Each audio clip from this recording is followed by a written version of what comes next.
So I've been looking into the rules for having alts and how all that's going to go, and I'm really starting to lean towards the thought that alts are going to be entirely not viable in Ashes of Creation. So let's talk about it.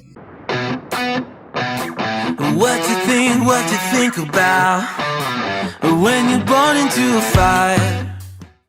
So before I get into alts and alting, I do want to take a chance just here real quick to thank you guys, all of you guys who showed up in massive numbers to watch my interview with Wolfhard FPS yesterday. That was a really fun video to do, and I had a really good time getting to know him a little bit and all that, and he seems like just a really awesome guy. So all of you who came over to my channel from his community, welcome to the chaos here, and all of you who went over to his channel from my community, thank you guys for doing that. Go support him. He really is a good guy.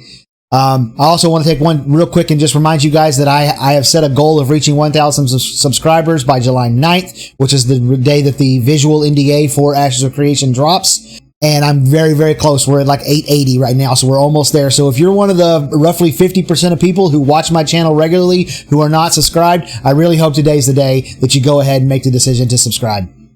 With that said, let's get into this. So when I was trying to record my Q&A from last Sunday, I came across this question right here. How do you think using a second account will go as an alt for crafting / refining? And I actually had several other questions about the viability of alting, and I was trying to answer that question inside of that Q&A, and I couldn't do it. I couldn't answer that question without talking for 10 or 15 minutes straight, it felt like.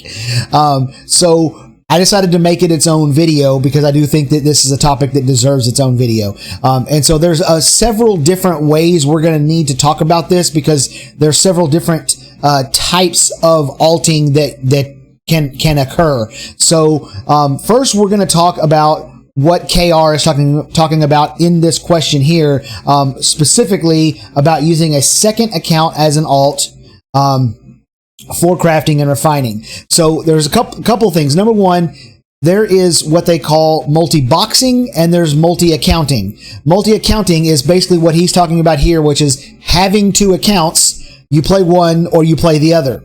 And most games do not have anything in the TOS against that.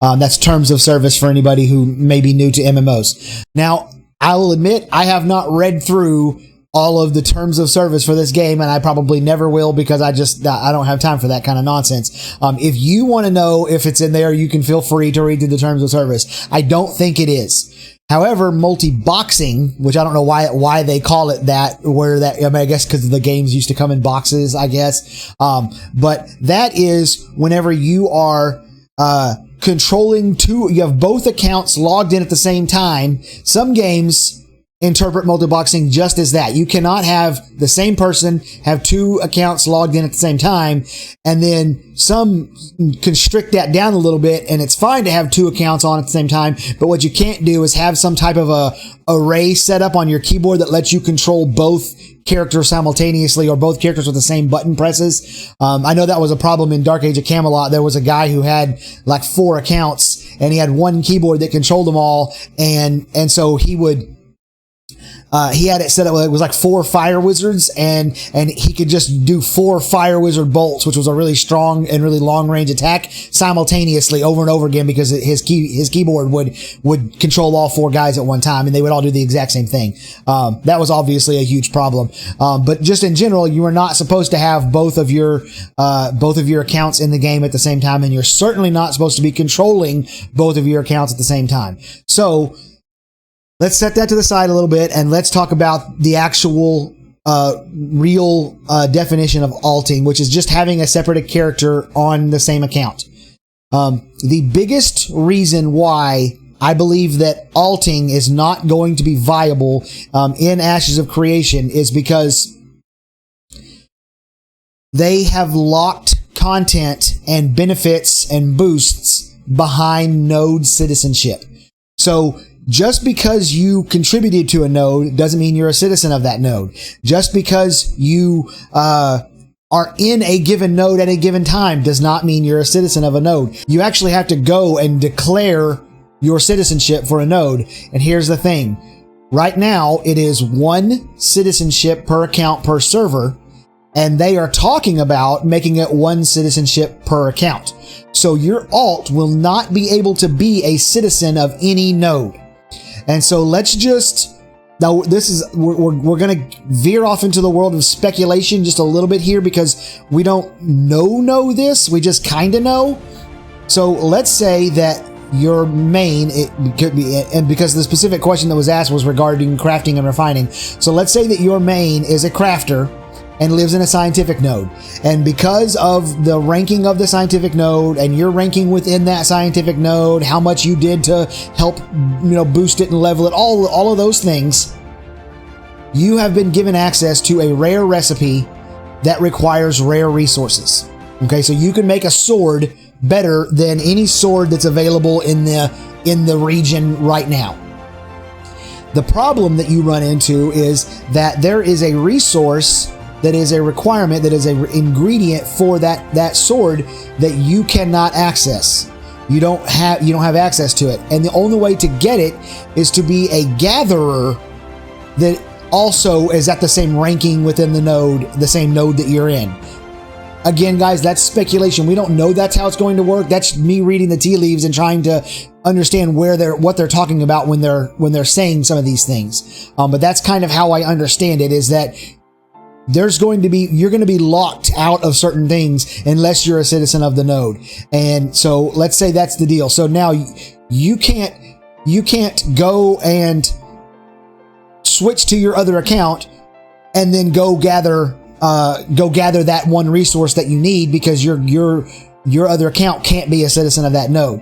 Now, you could use that account to just simply go gather like basic level resources, and it would be not account, but character, that other character on your account.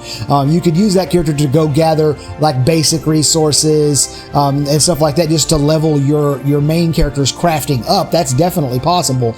But they are doing this stuff to force you to communicate with other players and to cooperate with other players, and for you guys to actually interact with one another. And we've talked about this many times, and it was one of the key points that Michael and myself yesterday were really hammering on that interview, is that this game is all about that communication. It's all about talking to one another, getting the communication going. So I think that's why they would do that. That's why they're going to try to make it where, yeah, you can have an alt, but your alt is not going to be something that you can really get anywhere with, because you don't have the citizenship and all that stuff. And they want your reputation to matter. They want your actions to matter. And they want you to actually communicate with other people. So then that is the primary reason why I think alting on the same account won't work. It's simply because you can't be citizens of a node with that character. So, and it extends past just crafting. You're talking about in the military node, all the benefits that might be locked behind a military node, you don't get them because you can't get in there. Divine node, same thing. Economic node, same thing. You have to be a citizen of the node to enjoy the things that are locked behind the node. Not everything. Like, I'm sure there's going to be raids and stuff that'll be locked behind that anybody who shows up can go do. But there are benefits to it that are locked behind the node, behind node citizenship specifically. So that's the primary reason there. So let's go back to what we put a pin in earlier in the video, and that is KR and his specific question of, having multiple accounts. And obviously, with Ashes of Creation, having multiple accounts is not going to be nearly the issue that it is in other games, because there is no box cost for the game. You pay your $15 subscription and your account is good to go. And their monetary model, or their business model that they are saying they're going to stick with, is basically when expansions come, that's just part of your subscription cost. So you won't even need to buy expansion. So having multiple accounts will be economically will be very viable. And then obviously, if it's another account, then you can have multiple citizenships. So then you could kind of do what we were just talking about. You could have the crafter that has the rare recipe, and then have the gatherer who has the ability to gather the rare resource, and he goes out and gets it, brings it back to your crafter and does it. Here's the problem. Here's the rub, as the bard would say. the game is going to be pretty heavily a time suck. Like it's going to take time to do these things, and that's on purpose. Again, that goes back to they want your actions to matter, they want your reputation to matter, and all of those things. So having two characters that have that level of status within the node to have unlocked that ability, and the citizenship within the node is not going to be easy. So yeah, maybe people who really have all day long to play, maybe your content creators, who do it full time, might be able to do that sort of thing. Obviously, I hate the trope, but the kids in the mama's basement, it seems like an outdated trope now, especially in the South. We don't even have basements. Those people, they may be able to do it. But regular people that get to play 4 hours a day or whatever, maybe a little extra on the weekends, which I know is that's actually a lot to play video games, but I just don't think it's going to be much in comparison to how some people are going to play this game. They call it no-lifing. There's going to be people that no-life this game. So the no-lifers will probably be able to do that, even though anytime you spend on your alternate account doing the gathering part of it, that is time that you're not progressing your main account. And because this game is going to be a journey game rather than a destination game, you're going to kind of want to always be on your main character, because there's always going to be things to do that could be progressing your node, progressing your character, going after new augments, traveling across the world and trying to find the games that you can access for the tavern, or any one of a million things. That's one of the brilliant things that Intrepid has done with this game, is that the amount of things that are going to be to do are just so overwhelming that once again you're just not going to really have a lot of time to spend on an alternate account or an alternate character. So will alting be viable? I don't think so. I don't think it'll be viable in any real way at all. Is there some really specific sets of circumstances where you could at least pull it off? Yeah. Like if you're a no-lifer and willing to buy a second account, then yeah, probably you could alt it. But they straight up said that this game will be alt unfriendly, and I think this is what they mean. This is what they're talking about with that. So that's my feelings on alting in this game. I am curious what you guys think. Do you think I've hit the nail on the head, or did I talk all the way around it and never actually get to the point? I'm good at that. Let me know down in the comments, and I will see you guys tomorrow.